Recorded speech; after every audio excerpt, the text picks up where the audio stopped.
Concílio de Jerusalém, que está em Atos capítulo 15. Nós vamos ver o que deu origem a esse concílio, por que esse concílio passou a existir, qual é a necessidade dos apóstolos se reunirem para neste concílio, que questões foram tratadas e etc. Então vamos abrir a Bíblia no livro de Atos, no finalzinho do capítulo 14, a partir do versículo 26. Eu gostaria que você fizesse um retrospecto comigo nesses versículos. Atos 14, 26. Dali navegaram para Antioquia, de onde haviam sido confiados a graça de Deus para a obra que acabavam de completar.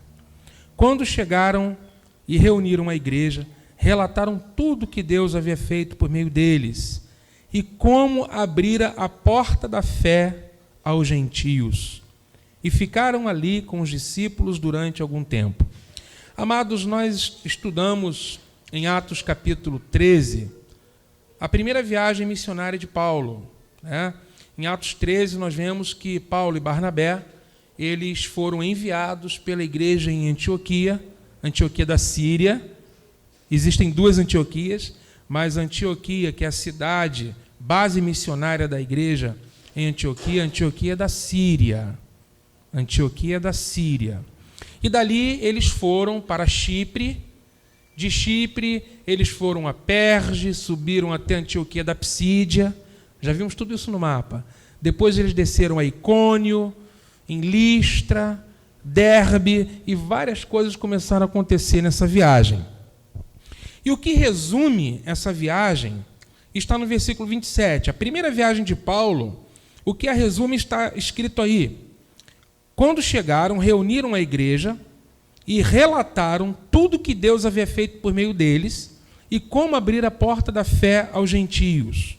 Ou seja, quando eles retornaram a Antioquia da Síria, eles fizeram todo um relato, uma descrição pormenorizada de como eles foram abençoados por Deus, o resultado dessa viagem, os contratempos que eles tiveram, tudo fazia parte, não é? E como que Deus, no meio de tudo isso, abriu a porta da fé aos gentios.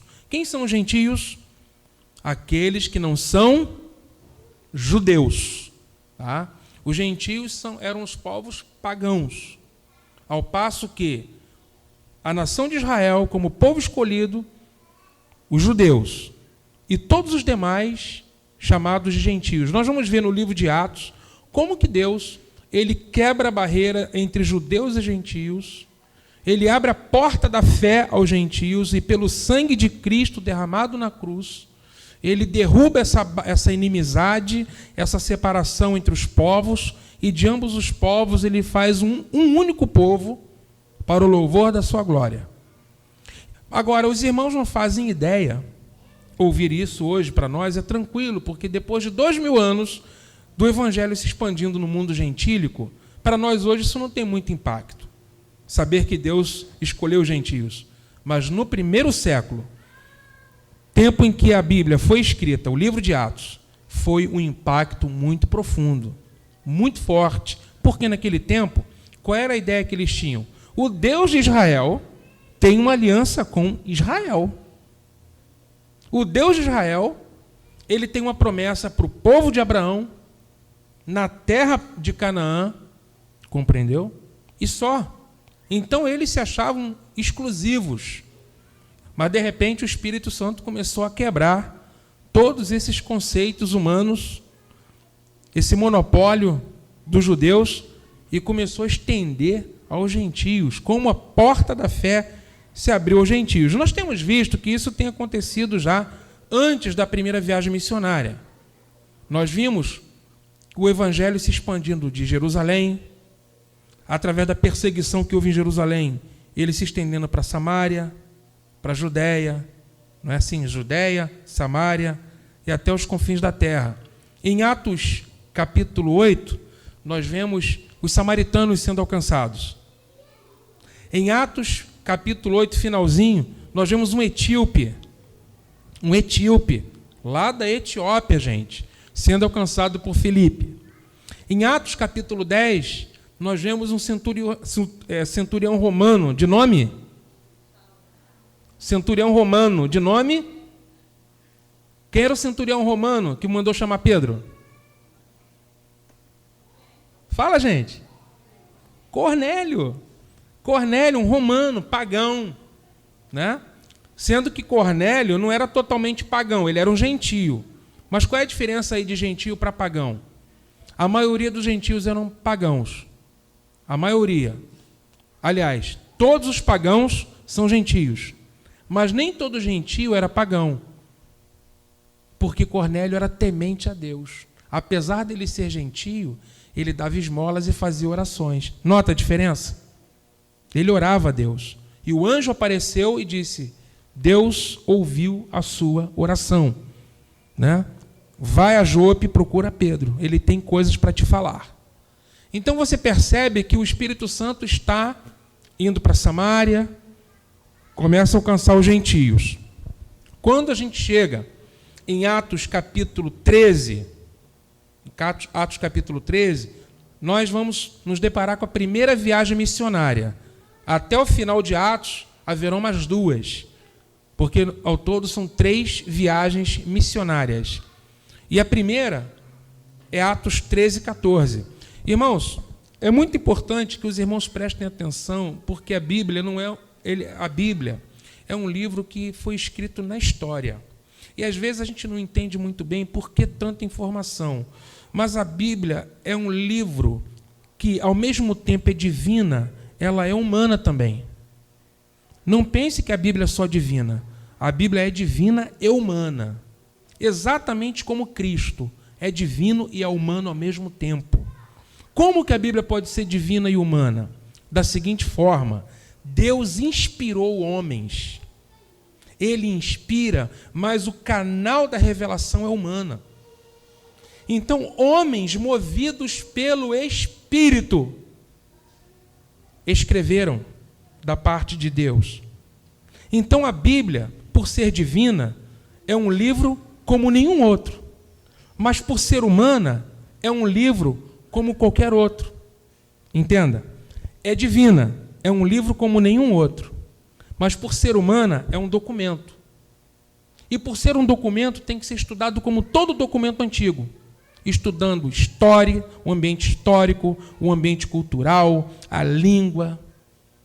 Compreendeu? Então, você não vai entender nunca o Novo Testamento se você, aliás, não vai entender nunca a Bíblia, se você não prestar atenção nesses detalhes. E aqui é um estudo. Eu não estou pregando, eu estou ensinando. E por ser um ensino, eu preciso dar para você todo o cenário histórico, o cenário cultural. Você vai ver hoje como que é impossível entender as cartas de Paulo a menos que você estude Atos. E você vai ver que não dá para você entender completamente Atos sem estudar as cartas de Paulo e de Pedro. Esses documentos eles vão somar para dar um quadro geral do que está acontecendo. Retomando a nossa questão, todo o pano de fundo do que estamos falando é isso aqui, ó. O que fazer com os gentios que estão se convertendo? Porque a revelação estava somente com os judeus, em Jerusalém. Mas, de repente, Deus está estendendo isso para além dos muros de Jerusalém. Ele está alcançando os povos. Isso gerou uma interrogação na cabeça dos apóstolos. O que está acontecendo? Porque a porta da fé está sendo aberta para os gentios. Paulo tinha essa convicção, mas nem todos. Na igreja em Jerusalém, havia Tiago, havia Pedro, haviam Silas, vários apóstolos e os irmãos em Jerusalém que não tinham isso tão claro. Quando os gentios começam a se converter aos montes, eles começaram a ter que se reunir para conversar o que está acontecendo, o que Deus está fazendo. E eles foram buscar o Senhor. Eles foram orar e foram abrir as Escrituras, e nesse concílio eles foram decidir o que fazer com os gentios. É como se fosse o seguinte: hoje, nós aqui somos 100% gentios, segundo a carne. Vamos supor que, de repente, a comunidade judaica começa a se converter aqui dentro. Aí você quer fazer com que o judeu seja como o gentio. Aí a gente vai ter que buscar na Bíblia o que fazer com os judeus que estão se convertendo. Hoje, se um judeu se converte, nós temos que buscar na Bíblia qual é o papel do judeu, o papel profético do judeu, o chamado do judeu. Na época deles era o que fazer com os gentios. Entendeu? Hoje seria o que fazer com os judeus. Devem continuar judeus, se tornam evangélicos, né? O ambiente de culto deles é o quê? Sinagoga ou é igreja evangélica? Essa seria uma questão para nós hoje, se judeus estivessem se convertendo, entendeu? Aqui no nosso meio. Não é o nosso caso, mas era no caso deles o contrário. No meio de um povo que era só judeu, começa a se converter gentios. Gentio que come carne de porco, gentio que gosta de comer galinha ao molho pardo. Hoje você passa geleia, você tem molho tártaro, né? Mas o gentio gosta de comer molho pardo. Passa aquele sanguinho, chouriço. Só que isso para o judeu é uma abominação. O que fazer com esses gentios? Vamos circuncidar eles? Vamos passar faca neles? Vamos remover o prepúcio? Quem sabe o que é circuncisão? Circuncisão é a remoção da pele do prepúcio do órgão genital do menininho. Aos 8 dias de vida, o povo de Israel fazia isso. E continuou fazendo, mesmo depois de se tornarem crentes, porque eles estavam em Jerusalém. Era um ambiente 100% judaico, gente. Vamos ler Atos 15 agora. Vamos passar para Atos 15. Olha, acompanha na sua Bíblia aí. Certos homens que desceram da Judéia ensinavam aos irmãos. Esses homens desceram da onde? Da Judéia. Judéia, gente, é lá, Jerusalém. Judéia é a região onde está a cidade de Jerusalém. Então eram judeus. Eles desceram para Antioquia. Deixa eu te situar aqui. Eles desceram para Antioquia, que era uma igreja onde a maioria era de gentios, nessa altura. Certos homens desceram da Judéia, ensinaram os irmãos: se não vos circuncidardes, segundo o costume instituído por Moisés, não podereis ser salvos. Então Paulo e Barnabé os confrontaram e discutiam muito com eles. E os irmãos resolveram que os dois e mais alguns dentre eles subissem a Jerusalém aos apóstolos e aos presbíteros por causa daquela questão. Está vendo aí? Como que essa questão, o pano de fundo, o que fazer com esses gentios? Vamos deixá-los continuar como viviam antes e colocar só alguns preceitos mínimos, ou eles vão ter que se tornar judeus para serem salvos?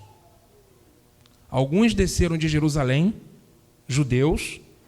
A gente vai ver que esses judeus eram fariseus, que haviam se convertido, desceram de Antioquia, de Jerusalém para Antioquia, e começaram a ensinar que para ser salvo, os gentios crentes tinham que circuncidar. Nós sabemos pelo texto de Atos, no versículo 5, que diz que alguns do grupo religioso dos fariseus que haviam crido levantaram-se e disseram que era necessário circuncidá-los e mandar obedecer a lei de Moisés. Está vendo? Então havia em Jerusalém fariseus crentes. Tem gente que acha que é impossível ser fariseu e crente em Jesus. Não. Naquele tempo, muitos começaram a crer. Antes de Jesus ser crucificado, alguns já estavam crendo. Nicodemos, por exemplo. José de Arimateia, que cedeu a sepultura para Jesus, eles eram fariseus. Alguns chamaram Jesus para jantar com eles, que foi o caso de Simão. Então, alguns fariseus estavam se interessando pela mensagem de Jesus. E depois que Jesus morreu, alguns se converteram mesmo. um número maior. Agora, esse pessoal, eles se tornaram crentes em Jesus, mas eles entendiam que deveria se manter o estilo de vida judaico. Ou seja, que mole é esse para o gentio? Pagão a vida inteira, adoravam vários deuses e de repente creu, é batizado, pronto, está salvo? Não. Que se circuncidem, que guardem o sábado e que pratiquem as leis alimentares como nós. Não comam carne de porco. Então eles queriam impor isso sobre os gentios. Qual foi a atitude de Paulo e Barnabé? Espera aí, de jeito nenhum. Não, os gentios não têm que fazer isso não. Os gentios foram alcançados estando na incircuncisão. Por que depois que eles vêm para o Evangelho, vão se circuncidar? Nada disso. Se foi alcançado na incircuncisão da carne, que permaneçam incircuncisos na carne. Porque a circuncisão verdadeira é do coração. Paulo dizia. Aí, alguns da parte de Tiago, que vieram para Antioquia, assim, não, eles têm que circuncidar como prescreve Moisés.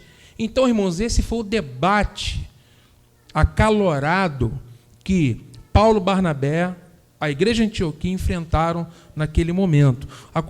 A chapa esquentou tanto,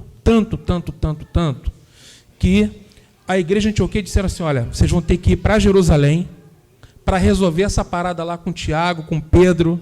Vão ter que resolver, vocês vão ter que buscar aí o que o Senhor quer ensinar, porque os gentios estão se convertendo. Isso é fato. O que fazer com esses gentios? Essa era a questão do primeiro século, gente. Vocês estão entendendo isso? O pano de fundo era esse. Tá?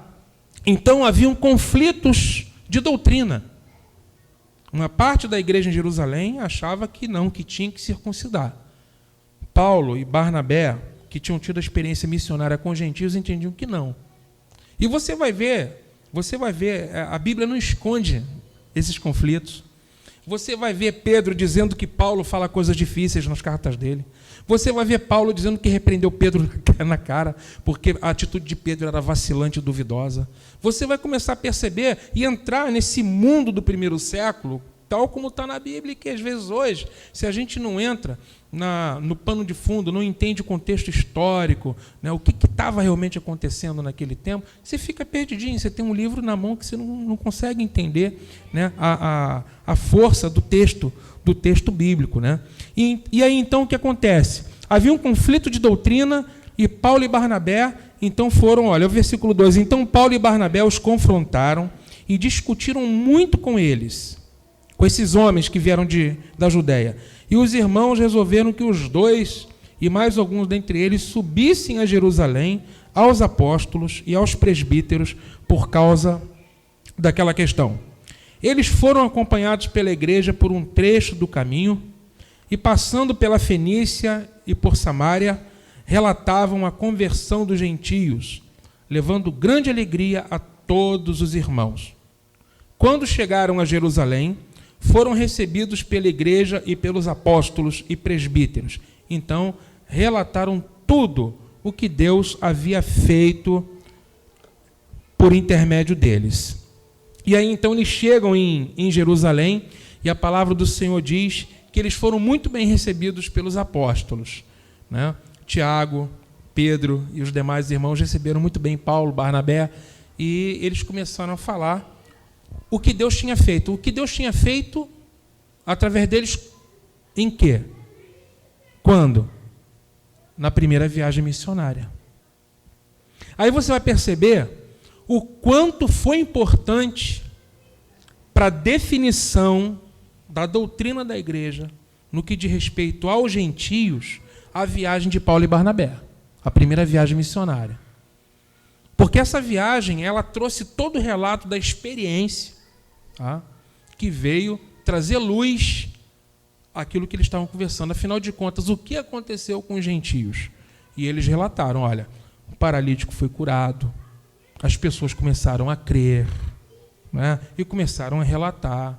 Em cada lugar, nós plantamos a igreja, E a Bíblia diz que eles colocaram presbíteros em todas elas.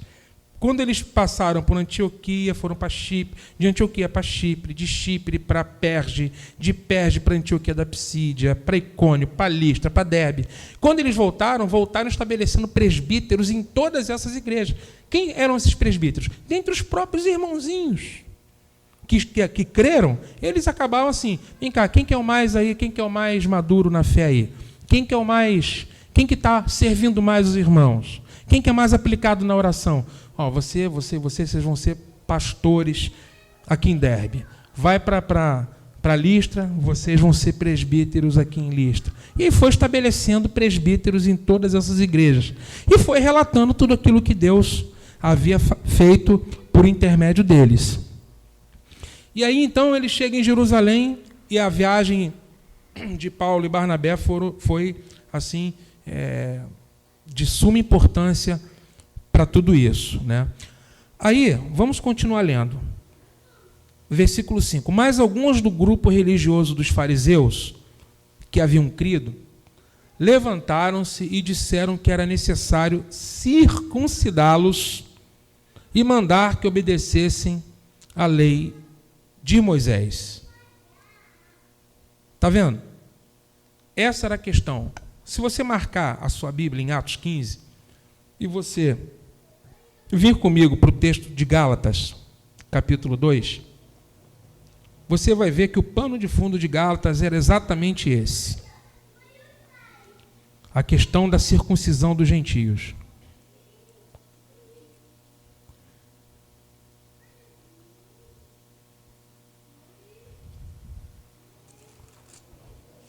Gálatas capítulo 2. Olha só, Paulo falando. Depois de 14 anos, subi outra vez a Jerusalém com Barnabé, levando Tito também comigo. Provavelmente, essa subida de Paulo e Barnabé, que está dizendo em Gálatas, provavelmente é essa de Atos 15. Tá? Eles sobem a Jerusalém. Subi por causa de uma revelação e expus a eles o evangelho que prego entre os gentios. Mas em particular os que pareciam se destacar para que de algum modo não corresse ou não tivesse corrido inutilmente. Mas nem mesmo Tito, que estava comigo, foi forçado a se circuncidar, embora fosse grego. Isto por causa de falsos irmãos que haviam se intrometido e secretamente vieram espiar a liberdade que temos em Cristo para nos escravidar. Mas nem mesmo por um momento cedemos ou nos submetemos a eles, para que a verdade do Evangelho permanecesse convosco. Está vendo aí? Paulo está dizendo que houve uma pressão para que até mesmo Tito fosse circuncidado quando ele chegou em Jerusalém. Embora Tito fosse grego, mas Tito era temente a Deus. E os judeus de linha mais ortodoxa, né, os de linha judaizante, eles queriam circuncidar o próprio Tito. E Paulo disse, não cedemos a eles em nada. Ou seja, Paulo teve uma posição muito firme, muito forte, não deixando de modo nenhum que a circuncisão viesse até os gentios. Vocês estão entendendo esse pano de fundo? Isso está o tempo todo, tá, nas cartas. Isso vai aparecer de novo aos Filipenses, vai aparecer aos Coríntios, essa questão toda dos judaizantes e da circuncisão. E aí você vê Paulo falando ainda na carta aos Gálatas, ele diz assim, pelo contrário, viram que o evangelho da incircuncisão me havia sido confiado como a Pedro o evangelho da circuncisão. Pois aquele que agiu por meio de Pedro para o apostolado da circuncisão, também agiu por meu intermédio para o apostolado da incircuncisão aos gentios. Eu quero ler aqui e mostrar para vocês uma curiosidade. Vamos continuar lendo. E quando reconheceram a graça que me havia sido dada, Tiago, Cefas, quem é Cefas, irmãos? 9. Quem é Cefas? Cefas é Pedro. Tiago, Cefas, que é Pedro e João, considerados colunas na igreja, estenderam a mão direita da comunhão a mim e a Barnabé, para que fôssemos aos gentios e eles a circuncisão. E nos recomendaram somente para que nos lembrássemos dos pobres, o que também procurei fazer com cuidado. Quando, porém, olha só, Cefas chegou a Antioquia, eu o enfrentei abertamente, pois merecia ser repreendido. Agora, olha só, o teu texto diz, eu o repreendi face a face. Por quê? Pedro era de Jerusalém, Pedro é um judeu.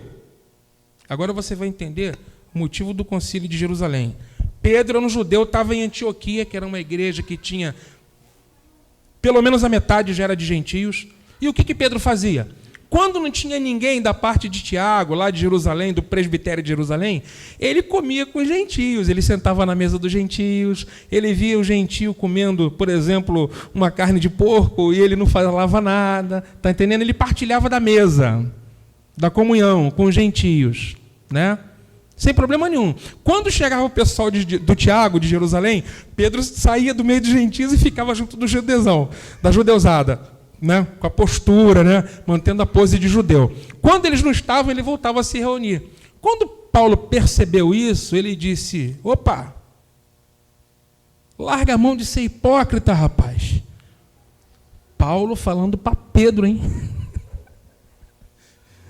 Já parou para pensar nisso? Olha a ousadia de Paulo. Paulo que disse, nem mereço ser chamado de apóstolo, porque eu sou como abortivo, fora de tempo. Não viu Jesus segundo a carne. Pedro andava com Jesus. Paulo recebeu o evangelho bem depois. E Paulo, quando vê Pedro titubeando, olha como é que o caráter vacilante é reprovado. Pode ser quem for. Se a gente tiver um caráter vacilante, sabe, somos reprováveis. Paulo chegou para Pedro e falou assim, como, sendo tu judeu, come com os gentios, estando com os gentios, mas na presença dos judeus condena os gentios, o que os gentios fazem. Olha o que está escrito aí nesse texto. Olha lá, Gálatas capítulo 2, versículo 11. Quando Cefas chegou a Antioquia, eu enfrentei face a face, pois merecia ser repreendido, está falando de Pedro, porque antes de chegarem alguns da parte de Tiago, ele estava comendo com os gentios. Foi lá no Porcão, churrascaria Porcão. Mas quando eles chegaram, Cefas foi se retirando e se separando deles, por temer os que eram da circuncisão. E os outros judeus também fizeram como ele, a ponto de até quem? Barnabé se deixar levar pela hipocrisia. Olha que interessante, eu curto muito ver isso na Bíblia. A Bíblia não esconde. Até Barnabé se deixou levar pela hipocrisia. Olha, o companheiro de Paulo, a gente assim, pô, Barnabé era um santo. Era um homem de Deus, mas era homem, olha aí. Até Barnabé se deixou levar pela hipocrisia deles. Mas quando vi, olha o 14, quando vi que não agiam corretamente, conforme a verdade do Evangelho, disse a Cefas, na frente de todos, se tu, sendo judeu, vive como os gentios, e não como os judeus, por que obrigas os gentios a viver como judeus? Que paulada, né? Como, sendo tu um judeu, vive como gentio? Como é que você quer obrigar o gentio a viver como judeu? Larga a mão de ser hipócrita. Como é que você acha que foi isso? Paulo repreendeu a Pedro, São Pedro, hein? São Pedro levou uma bufetada do apóstolo Paulo. Está entendendo? Então, gente, isso aqui era pano de fundo da época. Essa questão toda dos gentios, né? E isso foi assim, volta lá para Atos 15.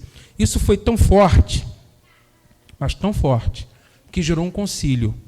Vamos buscar de Deus o que fazer agora com esses gentios. Em Atos 15, versículo 6, diz assim, os apóstolos e os presbíteros reuniram-se para considerar o assunto.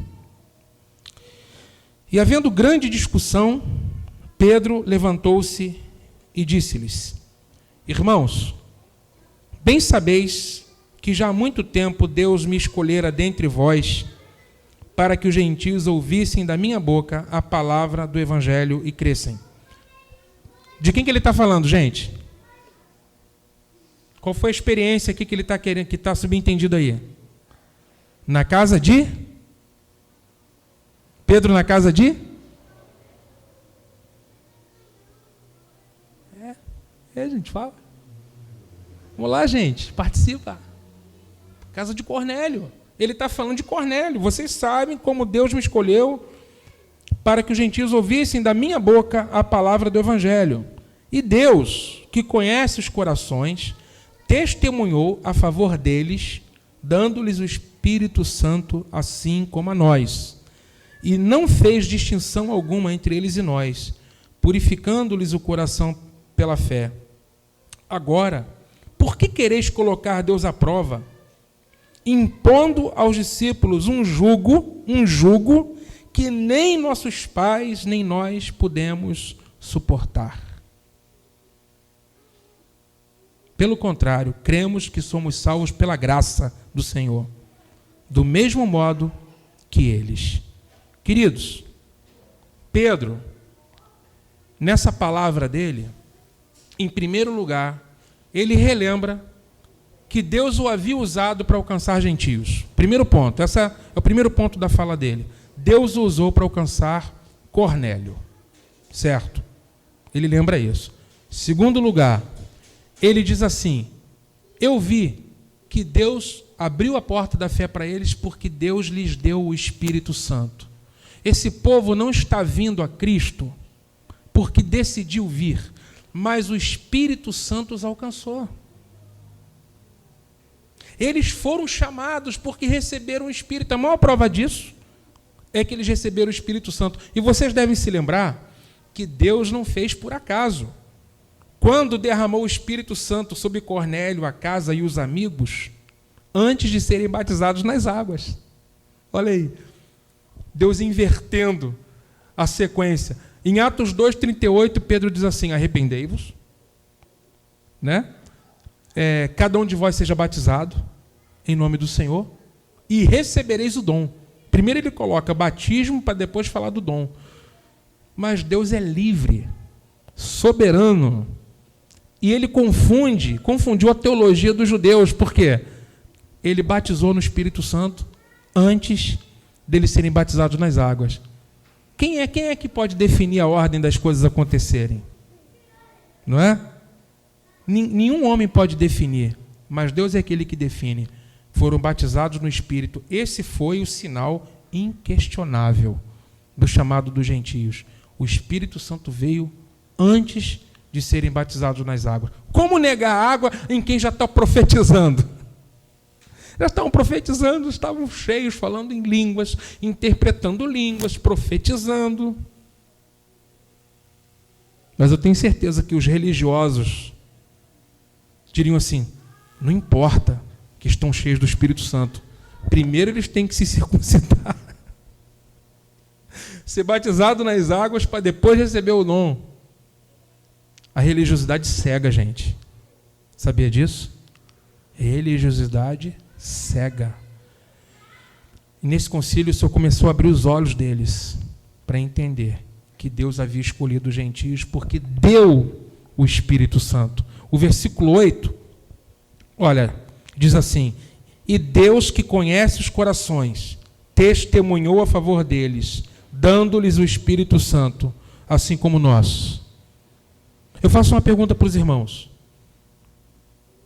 qual é o maior sinal de que nós somos de Cristo? Alternativa A: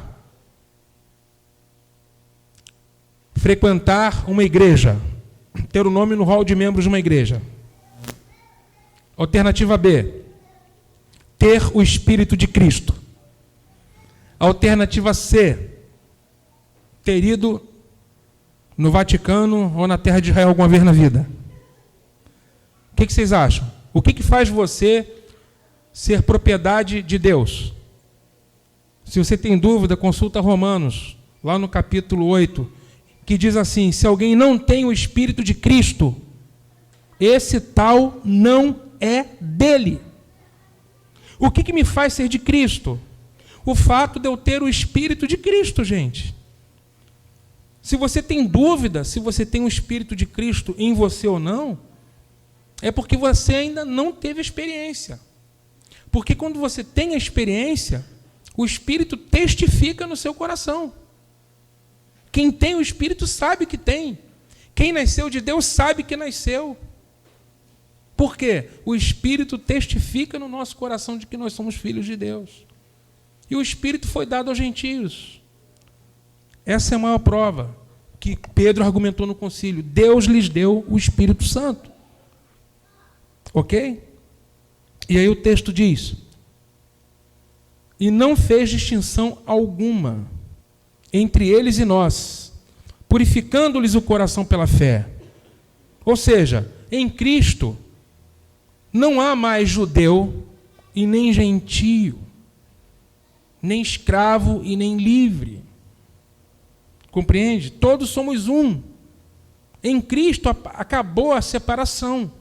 Em Cristo acabou essa barreira racial. Judeu, samaritano, gentio. Não, em Cristo nós somos todos um. Temos o mesmo Espírito. Temos uma mesma fé. Um só Deus, um só Senhor, um só batismo. Ah, meus amados, por trás de toda a teologia de Paulo está essa verdade, entendeu? De que em Cristo Deus derrubou a parede de separação e não há mais essa distinção. E Pedro está dizendo, não faz distinção alguma entre eles e nós, purificando-lhes o coração pela fé. Agora, por que quereis colocar Deus à prova, tentar a Deus? Diz o texto da Revista Atualizada, a minha Bíblia diz, colocar Deus à prova, impondo aos discípulos um jugo que nem nossos pais, e Pedro diz, e nem nós conseguimos suportar. Pergunta, que jugo era esse? Era o jugo de ter que se submeter a todos os preceitos da lei para ser salvo. De se submeter a todos os preceitos da lei para fazer parte do povo da aliança. Em Cristo, pelo sangue de Jesus, nós somos o povo da aliança, sem necessidade de circuncisão, né? Hoje você ouve isso com muita naturalidade, quase que já nasci sabendo disso. Só que no primeiro século foi o impacto. E você vai ver lá no final que a alegria tomou conta da igreja por causa disso. Compreende? Por que tentar a Deus colocando sobre eles um jugo que nem a gente pode suportar? Irmãos, o único jugo que há sobre nós é o jugo de Jesus. O jugo dele é leve e o fardo dele é suave. Quem sabe o que é um jugo? A gente ouve muito essa palavra de jugo, né? Jugo? Não. Jugo não é isso não. Isso pode ser o fardo. Jesus fala que o jugo dele é leve e o fardo dele é suave. Vamos entender o que é um jugo, né? Para tanto, eu vou chamar duas pessoas aqui para fazer a representação. Eu vou chamar o Jean e eu vou chamar o André. Venham cá rapidamente, vocês dois. Vocês vão ver o que é um jugo. Andem lado a lado, hein? Ombro com ombro. Ombro com ombro. Um jugo, gente, era uma peça de madeira colocada no pescoço dos bois. Certo? Uma aqui e outra aqui. O jugo emparelha os bois de maneira que eles vão puxar o fardo, tá? Lado a lado. Atrás deles tem um fardo. O fardo é o peso que eles vão carregar. E o jugo puxa o fardo. Ó, é uma peça de madeira que prende o pescoço dos dois. Vai andando, os dois juntos, lado a lado. E eu sou o fardo que eles estão carregando, ó. Tá pesado esse fardo, hein? 100 quilos. Olha só, presta atenção aqui. Parou. Olha só. Lado a lado, gente. Vocês estão no mesmo jugo. Você sabe... Agora vem para trás, vem andando para trás. Lado a lado, hein? Você sabe de onde que vem a palavra cônjuge? São aqueles que compartilham um jugo. Marido e mulher. Isso, porque se a mulher é de Deus, o homem não é, o peso do fardo fica sobre ela. É verdade. Muito bem lembrado. Paulo diz para a gente não se pôr sob jugo desigual, né? Então, quando o marido e a mulher estão na mesma visão, eles estão debaixo do mesmo jugo. Cônjuge, né? Então, veja bem, O jugo de Jesus é leve. O fardo de Jesus é suave. E você encontra descanso para a sua alma. Será por quê? Sabe por quê? Porque quando você está lado a lado com Jesus, tomando o jugo de Jesus, na verdade quem puxa o fardo não é você. É Jesus. E como Ele te conduz, você descansa. Aí você encontra descanso para a sua alma. Por isso Ele disse: vinde a mim, todos que estáis cansados e sobrecarregados. Cansados de levar o jugo de quê? Da religião, do farisaísmo. O jugo que Pedro disse, nem nós e nem nossos pais puderam suportar. Não vamos lançar esse jugo sobre eles não, porque o jugo de Jesus é bem melhor.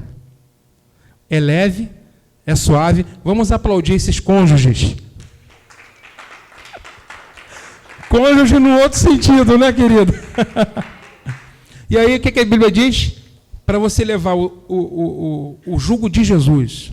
Então, querido, se nós estamos cansados e sobrecarregados, não é o jugo de Jesus que faz cansar a gente, mas é o nosso próprio jugo. É o fardo nosso, mas não o fardo de Jesus. Andar com Jesus é uma delícia. E Pedro disse, ele disse o quê? No versículo de número 9,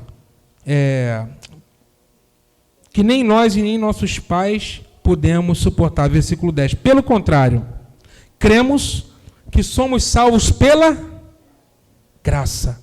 Olha o versículo 11. Somos salvos pela graça do Senhor, do mesmo modo que eles. Interessante, né? Pedro dizendo, eles não falaram, eles são salvos do mesmo modo que nós, judeus. Nós está dizendo, nós, judeus, somos salvos pela graça, do mesmo modo que eles. Inverteu a ordem, né? Mas exatamente por isso que isso era novidade para o judeu.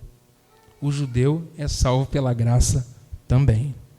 Então a palavra de Pedro foi tão impactante que a multidão fez o quê? Caiu no repleplé. O que a multidão fez? Silenciou, gente. Ficaram refletindo naquilo. A multidão silenciou. Porque o que ele disse foi muito forte. É mesmo, né? Nós e nossos pais estamos debaixo de um jugo que nós não podemos suportar. E aí Paulo e Barnabé tomam a palavra. Versículo 12. Então toda a multidão silenciou, passou a ouvir a Barnabé e a Paulo, que contavam quantos milagres, feitos extraordinários e sinais Deus havia realizado por meio deles, no meio dos gentios. E aí Paulo e Barnabé começaram a fazer o relato. Agora eu vou passar direto para a fala de Tiago, versículo 13. Quando acabaram de falar, Tiago tomou a palavra e disse, irmãos, quem é esse Tiago? É esse Tiago que aparece em Atos 12, que foi morto. Quem é esse Tiago? Irmão de Jesus, tá? Esse Tiago é irmão de Jesus. Ele não acreditou em Jesus antes de Jesus morrer. Ele já era um judeu, era uma figura muito amada e respeitada na igreja em Jerusalém, esse Tiago, tá? E ele não cria em Jesus ainda, mas depois da ressurreição de Jesus, ele se tornou um dos maiores discípulos, principais discípulos. E dentro da igreja, talvez a liderança mais expressiva era dele. Tem gente que acha que Pedro, por ter recebido as chaves, né? Acho que Pedro não era Pedro não, Pedro era mais um. Mas Tiago talvez fosse a figura, tanto é que a palavra final, né, foi ele que definiu, que concluiu o concílio, Tiago. Entendeu? Então, dentro da igreja de Jerusalém, a liderança mais expressiva era de Tiago. E detalhe, que talvez você não saiba, ele era tão respeitado pela piedade dele, era um homem piedoso. É dito que orava tanto que os joelhos dele era como o casco de um camelo. de tanto que aquele homem orava. Orava muito. O apóstolo Tiago, autor da epístola que diz que a fé sem obras é morta. Isso já reflete o ambiente também do debate. Paulo dizia, pela graça sois salvos, sem as obras. Tiago diz assim, não, tem obra também. Só que o que Paulo queria dizer não é que a gente não tivesse ter obra nenhuma. É que a salvação não é pela obra. Mas Paulo disse, quando você está salvo, você pratica boas obras. A obra é consequência e não causa. Qual era o problema deles? Achavam que a salvação era pelas obras. Os judeus. Pelas obras da lei. Paulo disse que não. A salvação é pela graça mediante a fé. Efésios 2:8. E isso não vem de vós, é dom de Deus. Versículo 9 diz, não vem pelas obras para que ninguém se glorie. Versículo 10 de Efésios 2, porque somos feitura sua, criados em Cristo para as boas obras. Eu não sou salvo pelas obras, mas fui criado para as boas obras. Tem diferença, gente? Tem ou não tem? Tem muita diferença. E Tiago dizia, fé sem obras é morta. Deixa eu dizer uma coisa aqui para vocês. Um dos maiores problemas que nós encontramos hoje é deturpar o que é graça. Graça de Deus não é você simplesmente dizer, eu acredito. Fé não é acreditar. Tem muita gente que acredita em Jesus. Acredita em Jesus, mas é uma fé mental sem obediência. Você sabe qual é o nosso maior problema? É divorciar a fé de obediência. Quando a Bíblia diz, o justo viverá pela fé, Paulo fala isso em Romanos, ele está citando quem? Abacuque. E o texto de Abacuque, a palavra que ele usa, que o justo viverá pela fé, essa palavra, que no original é emuná, que significa fidelidade. O justo viverá por fidelidade. No conceito judaico, fé tem a ver com fidelidade. No nosso conceito ocidental, fé tem a ver com crença mental. É por isso que tem tanta gente que acredita e a vida não acontece nada. Entendeu? Por quê? Porque não tem ação de obediência, não vive pela palavra. Mas acredita. É uma fé mental. A vida não muda. Quando a nossa fé ela tem obras, ou seja, tem obediência, vocês estão entendendo o que eu estou dizendo, gente? Olha para cá. Senão você vai sentar domingo após domingo, sua vida não muda, porque você sai daqui, pera, o que o pastor pregou mesmo? Eu já vi alguém falar isso para mim, olha, sua mensagem é uma bênção. Eu disse, mas sobre o que eu preguei? Sobre a Bíblia. Pregou a Bíblia. Tá, meu irmão, mas olha só, cada mensagem que eu pregar tem um direcionamento de Deus para você agir. No último domingo, foi um direcionamento para você não viver ansioso. É sair daqui e botar em prática, meu irmão. Não tem que ficar conjecturando, nem... Não tem nada difícil, não. É você dizer o que Jesus mandou fazer. Entendeu?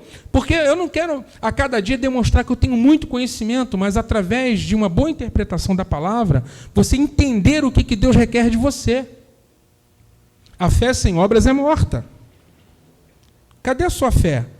Tiago falou assim, mostra-me as tuas obras pela tua fé, que pelas minhas obras eu te mostrarei a minha fé. Cadê a sua fé? Pelas minhas obras eu te mostro a minha fé. Ou seja, pela minha vida, por aquilo que eu faço. Então, é muito importante que a gente entenda que fé significa obediência. Tem mais a ver com obediência e com fidelidade do que com assentimento mental em algum conceito. Entendeu? Esse é o conceito bíblico, fé como obediência. Obediência. Então, cada vez que você vier ouvir a palavra, discirna o que Deus pede de você, o que Deus requer de você. Em cada texto da Bíblia tem uma palavra para agir. Entende? Vai ter momentos que ele vai dizer assim, espera. Em outros momentos que ele diz assim, remove a pedra. Em outros momentos que ele diz, anda sobre as águas. Em outros momentos que ele vai dizer assim, por que clamas a mim, diga o povo que marche. A palavra de Deus, ela tem atitudes para você agir em cima dela. Compreendeu? Então a gente tem que entender isso. Bom, então, voltando para nós aqui, para Atos 15, Tiago, ele vai falar que Pedro, falando sobre os gentios, ele vai confirmar tudo o que Pedro disse. Olha só em Atos 15, no verso 13, né? Quando acabaram de falar, Tiago tomou a palavra e disse, irmãos, ouvi-me. Simão relatou como primeiramente Deus foi ao encontro dos gentios para formar dentre eles um povo dedicado ao seu nome. E com isso concordaram as palavras dos profetas, como está escrito, depois disso voltarei, reedificarei a tenda de Davi, que está caída, reconstruirei as suas ruínas e tornarei a levantá-la, para que o restante dos homens busque ao Senhor. Sim, todos os gentios, sendo sobre os quais se invoca o meu nome. Diz o Senhor que faz essas coisas, conhecidas desde a antiguidade. Por isso, penso que não se deve perturbar os que dentre os gentios se convertem a Deus, mas escrever a eles que se abstenham das contaminações dos ídolos, da imoralidade da carne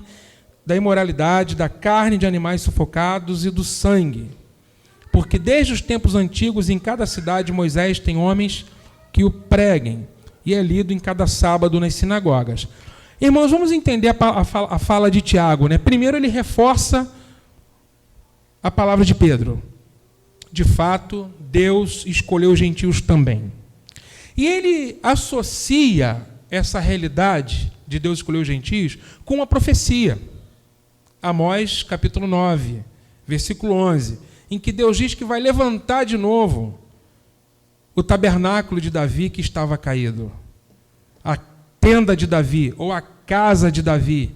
Ou seja, essa restauração de um reino davídico, e esse reino davídico está relacionado a quem?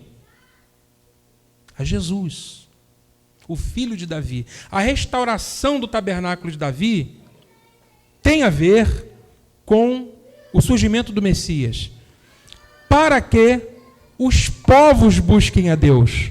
Então ele relacionou o tabernáculo de Davi com a ressurreição de Jesus, com a vinda de Jesus, com a morte de Jesus, com a ressurreição de Jesus, com um propósito, para que os gentios sejam alcançados, sejam salvos, busquem a Deus. Interessante isso, né? Essa profecia está relacionada a Cristo. E ele diz que não se deve perturbar aqueles que se convertem a Deus dentre os gentios, mas escrever a eles que se abstenham de 4 coisas. Número 1, contaminação dos ídolos. 2, imoralidade. 3, carne de animais sufocados. 4, do sangue. Vamos entender isso? Aí, a irmã já está preocupada porque a carne mal passada dela já vai ficar de lado. Márcio, quando vai na churrascaria, só gosta também da picanha mal passada. Sal mal passada. Será que é isso aí que ele está falando?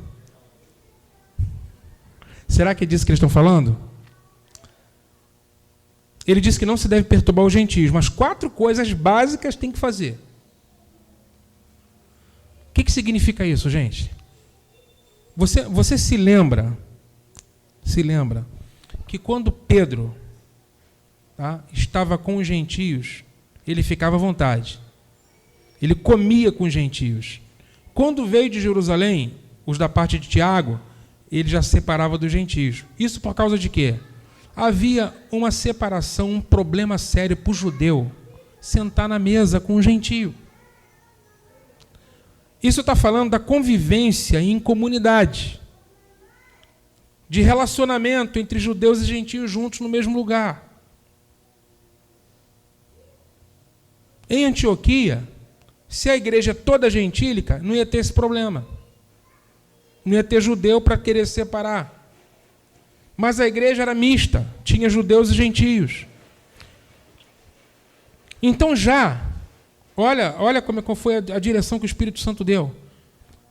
Já que está claro que Deus escolheu os gentios e que eles não precisam se circuncidar, eles não precisam mais guardar toda a lei mosaica que um judeu deve guardar, pelo menos algumas coisas básicas precisam acontecer para que a gente possa sentar na mesa junto. Esses mandamentos são mandamentos que visavam o quê? A relação comunitária, a vida de comunhão. Por quê? Veja bem, contaminação do ídolo, sabe o que é? Carne oferecida aos demônios. O pagão come isso. Paulo fala disso em Coríntios, gente. O seguinte, poxa, Corinto é uma cidade, tá? Pagã, totalmente pagã. Então tinha um templo o templo pagão lá. Então as carnes eram primeiras oferecidas aos demônios e depois vendidas no açougue. Aí presta atenção, eles começaram. A asteca, ela veio dar um oferecido ou não. Aquela outra ali oferecida, ela perguntar para ela, para de perguntando. Porque se você pergunta contra a sua, você está pecando. Se você perguntar a origem, tudo que é oferecido com oração e pela ação de graças, tudo é o quê? Santificado. Tem gente que até o dia de hoje, eu não como em McDonald's não, porque o dono do McDonald's é satanista. Quando eu ouvi falar nisso? Nunca. Eu não como no McDonald's, eu não como no Bob's não, porque o dono do Bob's é satanista. Eu não compro não sei o que, eu não quero satanista. Meu irmão, o mundo já no maligno. Você vai comer aonde? Entendeu? Você soube que o pipoqueiro ali, ele é budista, e você não compra a pipoca dele. Você vai comer aonde? Você sabe se o dono do Extra, do Guanabara, qual é a religião dele? Para começar, uma sociedade anônima, tem muitos donos. Você vai perguntar a religião de cada um? Bobagem. Entrou na mesa, Pai, muito obrigado, Senhor, por esse alimento que Tu me concedes. Bendito seja o Senhor que faz a terra produzir o pão. E come. Entendeu? E come. Agora, se a gente ficar perguntando em Coríntios, Paulo fala sobre isso. Entendeu? Não fica perguntando a origem de nada não, meu irmão. Vai e come. Tu vai na Bahia, vai ficar todo preocupado. Tu vai passar fome na Bahia, meu amigo.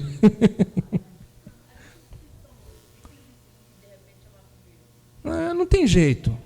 Agradece a Deus e come. Esse é o mandamento do Senhor. Entendeu? E aí, só que é o seguinte, os camaradas traziam para a mesa, imagina, tá Tiago, Pedro, Silas, Barnabé na mesa, aí vem um gentio e diz assim, olha só que bisteca suculenta, foi oferecida a Apolo, vamos comer? O judeu não vai sentar contigo e comer se você disser que aquela comida é sacrificada a um ídolo. Estão entendendo? E para o pagão isso não tinha problema nenhum. Eles comiam sem problema nenhum.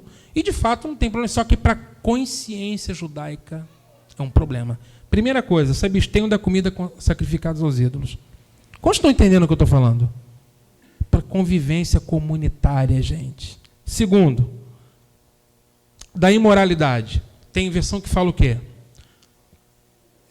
Relações sexuais ilícitas. O que está na tua versão? Prostituição. Esse termo aí foi mal traduzido. Tá? O termo imoralidade é um termo melhor. Sabe por causa de quê? Prostituição. O que você pensa quando você pensa em prostituição? Ou você pensa em relação sexual onde envolve pagamento, prostituição do sexo como mercadoria, ou você pensa em relacionamento entre solteiros, né? O que seria fornicação, um termo melhor, fornicação. Só que o termo no original significa imoralidade. Porque nesse termo aí, sabe o que está dito? O que está implícito nesse termo? Casamento. Olha só, gente, me entendam bem, tá? Tudo aquilo, toda a prática que a Bíblia condena. Então, para começar, relacionamento sexual entre parentes, irmão e irmão, o judeu jamais aceitaria uma coisa dessa porque está na lei. Isso é abominação. Relacionamento entre tio e sobrinha é abominação. Relacionamento entre mãe e filho, abominação. Está tudo na Torá. Isso traz maldição. A maldição da lei é pela desobediência. Tá?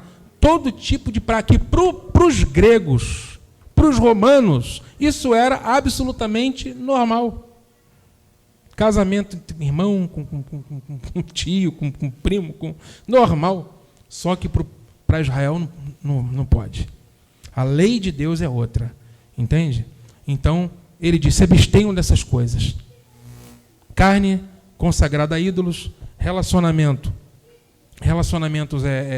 ilícitos. E vale entre solteiros? Sim. Que o homem tem uma só mulher, que a mulher tem um só esposo, não é isso? Da carne de animais sufocados. Ou seja, morte sem sangramento. Né? Animais que são mortos por asfixia. Ficou proibido dos gentios comerem também. Certo? E do sangue. Por quê? Comer o sangue mesmo, o sangue cru, cozido, cozinhado, entendeu? É o chouriço. É o chamado chouriço. Entendeu? Esses mandamentos, aí você diz assim, eu não posso comer uma carne mal passada. Esse texto não está falando disso. Esse texto aí, ele não regula isso. Esse texto ele está regulando o relacionamento de gentios recém-convertidos para a convivência com o judeu convertido. Para que pudessem, por exemplo, o judeu ia aceitar que o gentio não fosse necessário para o gentio se circuncidar e nem ficar debaixo do jugo de toda a lei, e ao mesmo tempo, né, o gentio aceitar que ele precisa de algumas coisas mínimas para viver em amor na vida comunitária. Para mim, uma grande lição desse texto é a seguinte: para a gente relacionar como comunidade, a gente precisa ceder. Tem que ceder. Entendeu? Não que... É claro que, por exemplo, imoralidade é pecado, a carne de animais... comer comida sacrificada, você sabe que aquilo é sacrificado e sua consciência... Então é um problema para você. Mas, por exemplo, se você sabe que uma pessoa se escandaliza em te ver comendo carne, já viu isso? Romanos 14, Paulo fala, um crê que de tudo pode comer, o outro que a carne só come legumes. Imagine que, por exemplo, a Maricleide não comesse carne e acha que comer carne é um problema sério. Quem come carne vai para o inferno. Aí a Maricleide, eu chamo a Maricleide para comer lá em casa. E o que eu coloco na mesa? Uma picanha. Se eu sei que ela se escandaliza, eu estaria andando em amor se eu colocar na mesa uma picanha e convidar ela para sentar? Eu não vou estar andando em amor. Entendeu?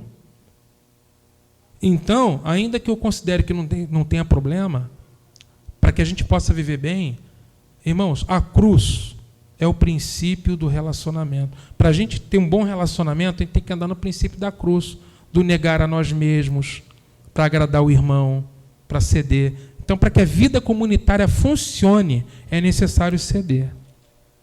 E aí você vê algumas decisões do concílio. Capítulo 15, versículo 22. Então pareceu bem aos apóstolos e aos presbíteros, com toda a igreja, escolher homens dentre eles e enviá-los a Antioquia com Paulo e Barnabé. Foram escolhidos Judas, chamado Barsabás, e Silas, homens influentes entre os irmãos. E por intermédio deles mandaram essa carta. Olha só o teor do documento. Os apóstolos e os irmãos presbíteros aos irmãos dentre os gentios em Antioquia, Síria, Cilícia, saudações. Desde que soubemos que alguns dos nossos, os quais não enviamos, vos têm perturbado com palavras, confundindo-vos a mente, pareceu-nos bem, tendo chegado a um acordo, escolher alguns homens e enviá-los com os nossos amados Barnabé e Paulo, homens que têm arriscado a vida pelo nome do Senhor Jesus Cristo. Enviamos, portanto, Judas e Silas, os quais também vos anunciarão as mesmas coisas de viva voz. Porque pareceu bem ao Espírito Santo e a nós não vos impor maior encargo, além dessas coisas necessárias, que vos abstenhais da carne de animais sacrificados aos ídolos, do sangue, da imoralidade sexual. Fareis bem se vos guardardes dessas coisas. Fazemos votos de que esteja tudo bem entre vós. Está vendo? O que esse documento nos mostra? Primeiro, o início do capítulo 15 diz que desceram homens da Judéia para ensinar que os gentios deviam se circuncidar. Esse documento aprova ou reprova a postura deles? Reprova, para começar. Desautoriza os judaizantes. Nesse documento você vê isso, lá no versículo 24. No versículo 25, ele fala de Paulo e Barnabé, elogia, né, esses homens que têm arriscado a própria vida, ou seja, os apóstolos de Jerusalém reconhecem a autoridade de Paulo e Barnabé na igreja de Antioquia e na missão junto aos gentios. Terceiro, diz que Silas e Judas participam dessa delegação e iriam, junto com Paulo e Barnabé, externar à igreja tudo que foi decidido no concílio em Jerusalém.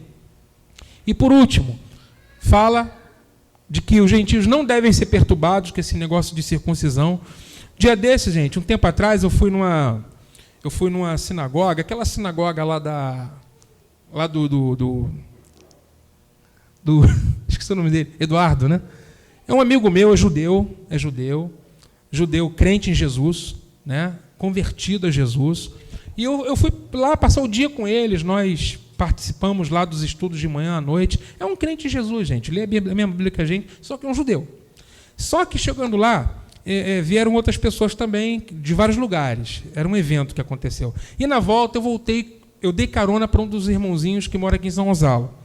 Mas eu não sabia que o sujeito era judaizante. Voltou no carro, enchendo os nossos ouvidos. Irmãos, eu estou desconfiado que ele estava com a faca na mochila. Ele está querendo circuncidar a gente. Que ele falou, tem que circuncidar. Aí eu fico pensando, meu Deus, até hoje existe isso. 2000 anos depois, um cara vivo da seita dos judaizantes, né, ressuscitando lá do primeiro século, querendo que os gentios circuncidassem. Hoje existe, ainda hoje, esse pessoal que quer voltar a essas práticas, né, de Moisés. Então, você não deve ser essa a sua realidade que a gente hoje... Mas como eu transito também entre judeus, eu conheço muitos judeus, não é? Eu tenho trânsito no meio desse povo. E eu sei como é, né? A Monique também sabe, né, Monique? Né? Se escreveu, não leu, eles querem que você realmente volte a ser tudo aquilo que eles fazem, mesmo depois de você ter... Eu já tenho o Espírito Santo, eu já estou na aliança em Cristo. Ah, não, tem que passar pela circuncisão, tem que submeter a todos os legalismos, né? E etc. Irmãos, esse documento, ele foi o marco, a divisão de águas, o concílio de Jerusalém. Ele redirecionou completamente a história da igreja. Se esse concílio não tivesse acontecido, até o dia de hoje, nós teríamos problemas. Talvez o evangelho não chegasse aos gentios. Nenhum gentio conseguiria suportar o jugo que estava sobre os judeus. Mas porque o concílio aconteceu, o evangelho se expandiu e chegou até os confins da terra. Para concluir, houve grande alegria na comunidade de Antioquia. Olha lá. Tendo se despedido, desceram para Antioquia E depois de reunir a assembleia, entregaram uma carta. Quem entregou? Paulo, Barnabé, Silas e Judas, Barsabás. Não é Barrabás, não, é Barsabás. É outro Judas. E quando a leram, Atos 15, 31, alegraram-se pelo ânimo recebido. Quer dizer, para nós hoje, isso não parece não afetar muito a nossa vida, porque a gente é gentil, ninguém aqui está sendo obrigado a se circuncidar. Mas você agora pode entender a força desse texto. Por que que eles foram tomados de alegria? Exatamente por estarem livres do jugo, não é? Do jugo do legalismo, para viverem pela graça mediante a fé. O que nos alcançou, né? Por causa do propósito do Senhor. Eu quero só terminar lendo uma parábola. A parábola dos trabalhadores da última hora. Talvez você nunca tenha entendido essa parábola, mas hoje, devido a esse estudo, talvez você possa entender melhor. Mateus capítulo 20. Mateus capítulo 20. Talvez na próxima quarta a gente possa levar a garotada lá para cima, para que eles possam se divertir lá em cima, lá na sala, né? A gente precisa fazer um esforço muito grande para se concentrar. Mas eu gosto demais do barulho das crianças. Mas durante o estudo, é bom que a gente, né? Na próxima quarta, a gente leve eles lá para cima e dê uma atividade para eles. Uma das coisas que eu gostei muito de ouvir as professoras aqui da igreja é o seguinte: criança ir para a escolinha não é para passar o tempo e nem para tirar elas daqui, do salão dos adultos, mas é para ministrá-las. Elas precisam ser ministradas, não é? Com a palavra do Senhor, no nível que elas possam entender. Eu achei isso legal, não é? Olha só essa parábola, talvez você nunca tenha entendido. Mateus 20, o reino dos céus é semelhante a um proprietário que saiu de madrugada para contratar trabalhadores para a vinha. Tendo combinado com os trabalhadores o salário de 1 denário por dia, mandou-os para a vinha. Por volta da hora terceira, 6 horas da manhã. 9 horas da manhã. Por volta da hora terceira, saiu e viu que outros estavam ociosos na praça. E disse-lhes: ide também vós para a vinha, e eu vos darei o que for justo. E eles foram. Saiu outra vez por volta da hora sexta e da hora nona, e fez o mesmo. Ou seja, 12:00 e 3 da tarde.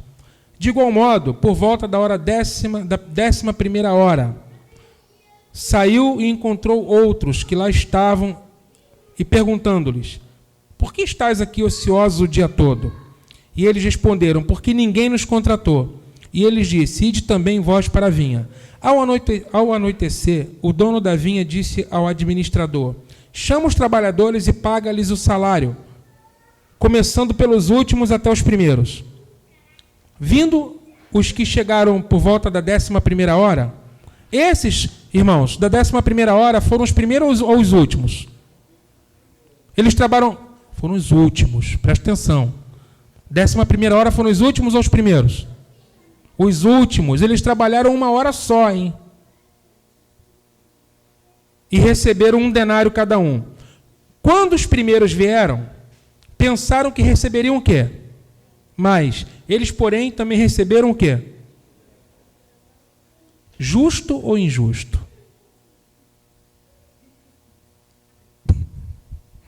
Vamos continuar lendo. Os que vieram por último trabalharam somente 1 hora. E tu os igualaste a nós, que suportamos a fadiga do dia inteiro e o calor intenso. Respondendo, o dono da vinha respondendo, disse a um deles: amigo, não te faça injustiça, não combinaste comigo 1 denário? Toma o que é teu e vai embora. Quero dar a quem veio por último tanto quanto dei a ti. Não me é permitido fazer o que eu quero com o que é meu? Ou os teus olhos são maus, porque sou generoso? Assim, os últimos serão os primeiros, e os primeiros... Entenderam? Não, né? Provavelmente não. O que isso tem a ver quando Deus abrir a porta da graça para os gentios? Simples. Os gentios são os trabalhadores da 11ª hora. São os últimos que trabalharam nada e receberam o salário. Qual é o salário? O reino, a recompensa do reino. E os primeiros que trabalharam o sol, o calor, o fardo da lei, das obras, quando chegou a hora de receber, se trabalharem e foram fiéis, vão receber a mesma coisa. É por isso que eles reclamaram: esses últimos vão receber a mesma coisa que a gente? Não! Que se circuncidem também. Entendeu? Que guardem a lei também. É isso que está por trás dessa parábola. O que Jesus quis dizer, o que é? É que Deus é Senhor e soberano. Ele quis que Israel servisse de testemunha até chegar o momento da graça. Quando chegou o momento da graça em Cristo, Ele abriu a porta para os gentios. E nós entramos e não trabalhamos nada. Eu estou vendo gente feliz. Você deveria ficar muito feliz com isso. Entendeu? E nós vamos receber o denário, que é o reino. O reino de Deus é semelhante. Olha aí. Está entendendo? Queridos, Jesus disse que tinha outras ovelhas que não eram daquele aprisco. Essas ovelhas somos nós, os gentios, que entramos na aliança da graça pelo sangue. Se você não entender esse contexto, a Bíblia vai ficar difícil de você entender. É por isso que você tem que estudar a Bíblia quarta-feira aqui. Amém, amado? Para poder entender. Essa compreensão vai abrir muitas chaves para você na palavra de Deus. Amém? Alguém tem alguma pergunta?